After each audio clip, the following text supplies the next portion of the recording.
എല്ലാവരും വളരെ eagerly wait ചെയ്തുകൊണ്ടിരുന്ന SBI ക്ലർക്കിൻ്റെ നോട്ടിഫിക്കേഷൻ വന്നിരിക്കുകയാണ്. SBI junior associates. ഈ നോട്ടിഫിക്കേഷൻ്റെ ഡീറ്റെയിൽസ് ആണ് നമ്മൾ ഡിസ്കസ് ചെയ്യാൻ പോകുന്നത്. വെൽക്കം ടു എഡ്യൂഗാനറ്റ്. ഞാൻ കലാദീപക്. എക്സാമിനായി അപ്ലൈ ചെയ്യേണ്ട ലാസ്റ്റ് ഡേറ്റ് 27 സെപ്റ്റംബർ ആണ്. ഓൺലൈനായി SBIയുടെ ഒഫീഷ്യൽ വെബ്സൈറ്റിലൂടെയാണ് അപ്ലൈ ചെയ്യേണ്ടത്.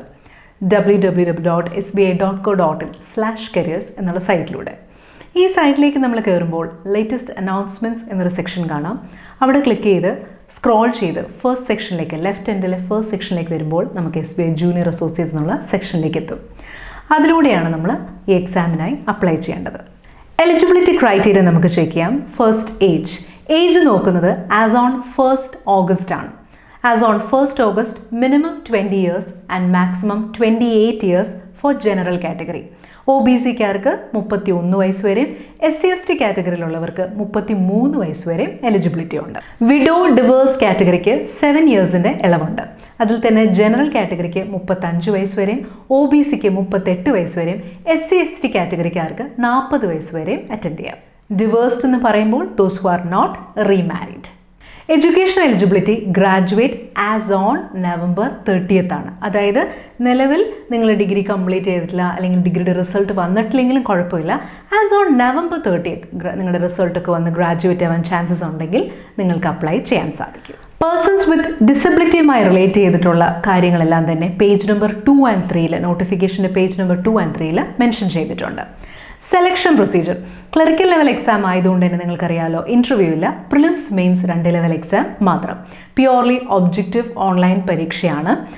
ഒരു ചോദ്യം ചോദിക്കും, അതിൽ നിന്ന് 5 ഓപ്ഷൻസ്. കറക്റ്റായിട്ടുള്ള ഉത്തരത്തിൽ നമ്മൾ ക്ലിക്ക് ചെയ്യണം. കറക്റ്റ് ആണെങ്കിൽ 1 മാർക്ക് കിട്ടും. ഇൻ കേസ് തെറ്റിപ്പോയാൽ 0.25 മാർക്ക് കുറയും. ചെയ്തു നോക്കാനുള്ള റഫ് പേപ്പറും കാര്യങ്ങളും എല്ലാം തന്നെ നമ്മുടെ എക്സാം സെൻറ്ററിൽ പ്രൊവൈഡ് ചെയ്യും. സെക്ഷണൽ ടൈമിംഗ് ഉണ്ട്, പക്ഷേ സെക്ഷണൽ കട്ട് ഓഫ് ഇല്ല. പ്രിലിംസ് എക്സാമിന് വരുമ്പോൾ 1 hour ആണ് എക്സാം. റീസണിങ്, മാത്സ്, ഇംഗ്ലീഷ് എന്നുള്ള 3 സബ്ജക്ട്സ് ആണ് എക്സാമിന് വരുന്നത്. റീസണിങ്ങിന് 35 ക്വസ്റ്റ്യൻ 20 മിനിറ്റ്, മാത്സിൽ നിന്ന് 35 ക്വസ്റ്റ്യൻ 20 മിനിറ്റ്, ഇംഗ്ലീഷിന് 30 ക്വസ്റ്റ്യൻ 20 മിനിറ്റ്. ഈ ഓരോ 20 മിനിറ്റ് മാത്രമാണ് നമുക്ക് ഈ ഓരോ സെക്ഷനുമായിട്ട് കിട്ടുന്നത്. പക്ഷേ സെക്ഷണൽ കട്ട് ഓഫ് ഇല്ല, ടോട്ടൽ കട്ട് ഓഫേ ഉള്ളൂ. പ്രിലിംസ് ലെവൽ ക്ലിയർ ചെയ്ത് കഴിയുമ്പോൾ നമ്മൾ മെയിൻസിലേക്ക് പോകും. മെയിൻസിൽ റീസണിങ്, മാത്സ്, ഇംഗ്ലീഷ്, അതിൻ്റെ കൂടെ GAയും കൂടെ വരും. ഡ്യൂറേഷൻ വരുന്നത് ജനറൽ അല്ലെങ്കിൽ financial awareness 50 questions 35 minutes, general English 40 questions 35 minutes, quantitative aptitude അതായത് maths 50 questions 45 minutes, reasoning ability and computer ആപ്റ്റിറ്റ്യൂഡും കൂടെ ചേർന്ന് 50 ക്വസ്റ്റ്യൻസ് 45 മിനിറ്റ്സ്. അങ്ങനെ ടോട്ടൽ 2 hour 40 മിനിറ്റ്സ് ആണ് മെയിൻസ് എക്സാമിൻ്റെ ഡ്യൂറേഷൻ വരുന്നത്. പ്രിലിംസിനും മെയിൻസിനും രണ്ടിനും തന്നെ സെക്ഷണൽ കട്ട് ഓഫ് ഇല്ല എന്ന് അവർ എടുത്തു പറഞ്ഞിട്ടുണ്ട്. ലാംഗ്വേജ് നമ്മൾ ഏത് സ്റ്റേറ്റിലെ വേക്കൻസീസിന് വേണ്ടിയാണോ നമ്മൾ അപ്ലൈ ചെയ്യുന്നത് ആ സ്റ്റേറ്റിലെ ലാംഗ്വേജ് നമുക്ക് അറിഞ്ഞിരിക്കണം. അതായത് കേരളയാണെങ്കിൽ മലയാളം, തമിഴ്നാടാണെങ്കിൽ തമിഴ്, അങ്ങനെ കറസ്പോണ്ടിങ് ലാംഗ്വേജ് നമ്മൾ അറിഞ്ഞിരിക്കണം.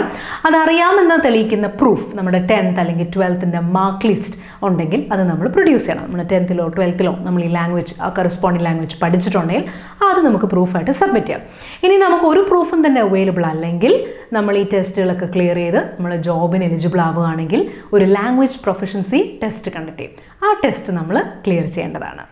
പേ സ്കെയിൽ കുറിച്ചുള്ള ഡീറ്റെയിൽസ് എല്ലാം പേജ് നമ്പർ 4 നോട്ടിഫിക്കേഷൻ്റെ പേജ് നമ്പർ 4 പ്രൊവൈഡ് ചെയ്തിട്ടുണ്ട്. പ്രിലിംസ് എക്സാം നവംബർ മന്തിലും മെയിൻസ് എക്സാം ഡിസംബർ ജനുവരി മാസത്തോടു കൂടിയുമായിരിക്കും എന്നാണ് പറയുന്നത്. ഹോൾ ടിക്കറ്റ് 29 ഒക്ടോബറോടുകൂടി അവൈലബിൾ ആവാൻ സാധ്യതയുണ്ടെന്നാണ് മെൻഷൻ ചെയ്തിരിക്കുന്നത്. എക്സാമിനേഷൻ ഫീ വരുന്നത് 750 rupees ആണ് for both general and OBC category. SC/ST, persons with disability and ex-servicemen തുടങ്ങിയ കാറ്റഗറിക്കാർക്കൊന്നും തന്നെ ആപ്ലിക്കേഷൻ ഫീ ഇല്ല.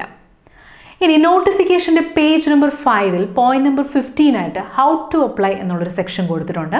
ആ സെക്ഷൻ വളരെ ഡീറ്റെയിൽ ആയിട്ട് വായിച്ച് മനസ്സിലാക്കിയിട്ടേ നമ്മൾ ഈ പരീക്ഷയ്ക്ക് അപ്ലൈ ആവും. എങ്ങനെയാണ് നമ്മൾ സൈറ്റിൽ കയറി അപ്ലൈ ചെയ്യേണ്ടത്, എന്തൊക്കെ ഡീറ്റെയിൽസ് ആണ് നമ്മൾ അപ്ലോഡ് ചെയ്യേണ്ടത് തുടങ്ങിയ കാര്യങ്ങളെല്ലാം വളരെ ഡീറ്റെയിൽ ആയിട്ട് ആ ഒരു സെക്ഷനിൽ കൊടുത്തിട്ടുണ്ട്. ഏതൊരു ബാങ്ക് എക്സാമും അപ്ലൈ ചെയ്യുമ്പോഴെന്ന പോലെ തന്നെ 4 കാര്യങ്ങളാണ് നമുക്ക് ഈ ഒരു എക്സാമും അപ്ലൈ ചെയ്യാൻ നേരത്ത് വേണ്ടത്. നമ്മുടെ ഒരു passport size photo, signature, left thumb impression and hand written declaration. Hand written ഡിക്ലറേഷനൊക്കെ എങ്ങനെയാണ് എഴുതേണ്ടത് കൃത്യമായിട്ട് ആ ഒരു സെക്ഷനിൽ കൊടുത്തിട്ടുണ്ട്. അതുപോലെ തന്നെ നമ്മുടെ സ്വന്തം ഹാൻഡ് റൈറ്റിങ്ങിൽ ഒരു പേപ്പറിലോട്ട് എഴുതിയിട്ടാണ് അപ്ലോഡ് ചെയ്യേണ്ടത്. ഈ 4 കാര്യങ്ങളും ഏതൊക്കെ സൈസിലാണ് അപ്ലോഡ് ചെയ്യേണ്ടതെന്നും അവിടെ കൊടുത്തിട്ടുണ്ട്. എക്സാമിനേഷൻ സെൻറ്റേഴ്സ് കേരളത്തിലെ ഒട്ടുമിക്ക ഡിസ്ട്രിക്റ്റുകളിലും അവൈലബിൾ ആണ്. എക്സാമിനേഷൻ സെൻറ്റേഴ്സിൻ്റെ ഡീറ്റെയിൽ പേജ് നമ്പർ 7-ൽ കൊടുത്തിട്ടുണ്ട്. പരീക്ഷയ്ക്ക് അപ്ലൈ ചെയ്യുമ്പോൾ നമ്മൾ ശ്രദ്ധിക്കണം, നമ്മൾ സ്വയം നമുക്ക് അപ്ലൈ ചെയ്യാം. ഇനി നമ്മൾ മറ്റാരെങ്കിലും ഏൽപ്പിക്കുകയോ അല്ലെങ്കിൽ മറ്റെവിടെയെങ്കിലും പോയാണ് അപ്ലൈ ചെയ്യുന്നതെങ്കിലും നമ്മൾ വളരെ കെയർഫുൾ ആയിരിക്കണം. എൻട്രി ചെയ്യുന്ന ഓരോ ഡീറ്റെയിൽസും കൃത്യമാണെന്ന് നമ്മൾ ഉറപ്പ് വരുത്തണം. എന്നിട്ട് വേണം നമ്മൾ അപ്ലൈ ചെയ്യാൻ. എക്സാം സെൻറ്റർ ചൂസ് ചെയ്യുമ്പോഴും എല്ലാം. ബാങ്ക് എക്സാംസ് ലക്ഷ്യമിടുന്ന കുട്ടികൾ ഒരു കാരണവശാലും ഒരു എക്സാം നോട്ടിഫിക്കേഷൻ വരുന്നതിന് വേണ്ടി വെയിറ്റ് ചെയ്യാൻ പാടില്ല. നമ്മളെപ്പോൾ ഡിസിഷൻ എടുക്കുന്നോ അപ്പോൾ തൊട്ട് തന്നെ നമുക്ക് താല്പര്യമുള്ള ഇൻസ്റ്റിറ്റ്യൂട്ടുകളിൽ ജോയിൻ ചെയ്ത് അത് ഓൺലൈനായിട്ടാണെങ്കിലും ഓഫ്ലൈനായിട്ടാണെങ്കിലും നമ്മുടെ പ്രിപ്പറേഷൻ നമ്മൾ ആരംഭിക്കേണ്ടതാണ്. കാര്യം പ്രിപ്പറേഷൻ പാർട്ടിന് നമുക്ക് സമയം വേണം. സബ്ജക്ട്സ് ഒക്കെ പ്രോബ്ലമാറ്റിക് ആണല്ലോ, ചെയ്തു പഠിക്കണം. പരീക്ഷ ഓൺലൈനാണ്, സ്പീഡ് അത്യാവശ്യമാണ്. അതൊക്കെ ഗ്രാജുവലി ത്രൂ പ്രാക്ടീസാണ് നമുക്ക് ഡെവലപ്പ് ചെയ്യാൻ സാധിക്കുക. എഡ്യൂഗാനറ്റും online and offline coaching provide ചെയ്യുന്നുണ്ട്. ഓൺലൈൻ കോച്ചിങ് നമ്മുടെ മൊബൈൽ ആപ്പിലൂടെയാണ് പ്രൊവൈഡ് ചെയ്യുന്നത്. റെക്കോർഡ് ക്ലാസ്സസ് ആണ് നമ്മൾ നൽകുന്നത്. ഓരോ സബ്ജക്ട്സിൻ്റെ അണ്ടറിൽ സിലബസ് അനുസരിച്ച് ബേസ് ഔട്ടാണ് ക്ലാസ്സുകൾ കൊടുക്കുന്നത്. ഡൗട്ട് ക്ലിയറൻസ് ഫെസിലിറ്റി അവൈലബിൾ ആണ്. എക്സാം റിലേറ്റഡ് ആയിട്ടുള്ള ഇൻഫർമേഷൻസ് നമ്മൾ കൃത്യമായിട്ടാണ് കുട്ടികളെ അപ്ഡേറ്റ് ചെയ്യുന്നത്. 6 months ആണ് കോഴ്സ് ഡ്യൂറേഷൻ വരുന്നത്. Practice questions, model exams, daily, weekly, GA എല്ലാം അടങ്ങിയ ഒരു ഫുൾ പാക്കേജ് ആയിട്ടാണ് നമ്മുടെ ഓൺലൈൻ പാക്കേജ് വരുന്നത്. ഓഫ്ലൈൻ കോഴ്സസും അവൈലബിൾ ആണ്. നമ്മുടെ കോഴ്സുകളെക്കുറിച്ച് വിശദമായിട്ട് അറിയാൻ താഴെ കാണിക്കുന്ന നമ്പറിൽ ഒന്ന് വിളിക്കുകയോ വാട്സപ്പ് ചെയ്യുകയോ ചെയ്താൽ മതിയാവും. ഇപ്പോൾ നിങ്ങൾക്ക് SBI ജൂനിയർ അസോസിയേറ്റ്സ് 2022 നോട്ടിഫിക്കേഷൻ്റെ ഡീറ്റെയിൽസ് എല്ലാം തന്നെ മനസ്സിലായി കാണും എന്ന് കരുതുന്നു. Have A nice day. Thank you.